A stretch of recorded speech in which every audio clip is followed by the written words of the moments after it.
Joining me now for more is Michael Shifter, President of the Inter-American Dialogue. Mr. Shifter, thanks for joining us. My pleasure. A great deal of uncertainty over the future of Chavez, and not helped by the fact that there's this blanket of secrecy over his condition. Do you think he will be sworn in as president at this time?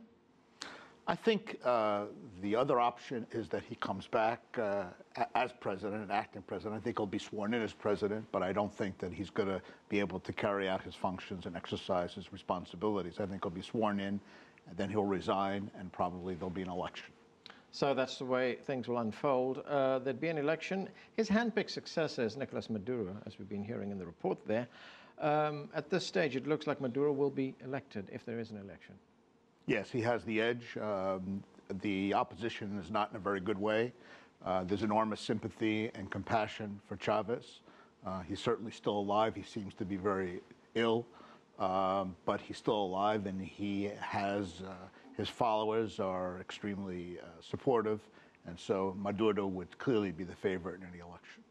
You know, Maduro has already taken up some of the functions of governing. He's been dispensing some pretty bitter medicine in Venezuela.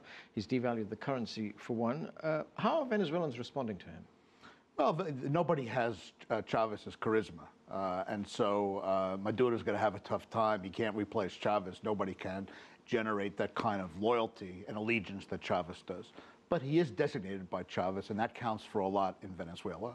The situation is very bad, the economic situation. There was devaluation for about 30%, 35%. Most economists think they're going to have to do a lot more to cut the tremendous deficit that the country has. They overspent with the last elections. So he's going to be in a tough position, and I think it's for the government to stay in power, they want to have elections as soon as possible, because the longer it goes on, the more difficult election that Maduro may face.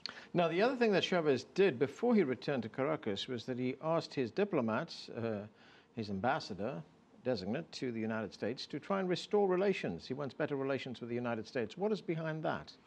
Well, I think there are no ambassadors back in Caracas and Washington, and I think that Maduro is a more pragmatic politician. I think he wants to at least establish channels of communication. I'm not sure that they're going to be best friends, the United States and Venezuela. There's a long way. There's tremendous distrust over 14 years that's developed during the Chavez rule. But on the other hand, I think there is an openness to try to be a little bit more pragmatic and at least to communicate back and forth. And so I think there's an effort being made in that direction. And how do you think the response will be from Washington? I think Washington will want to do that. I think it's quite ridiculous that there is no ambassador in Caracas and no ambassador in Washington. Venezuela is a major oil provider for the United States. There are historic ties that are very, very close in both societies. Venezuelans love baseball. There are a lot of things that are in common, and so it makes sense at least to have ambassadors, even though there's going to be difficult relations. Baseball, that's important. That could do it. That's very important. Michael Shifter, thanks for joining us.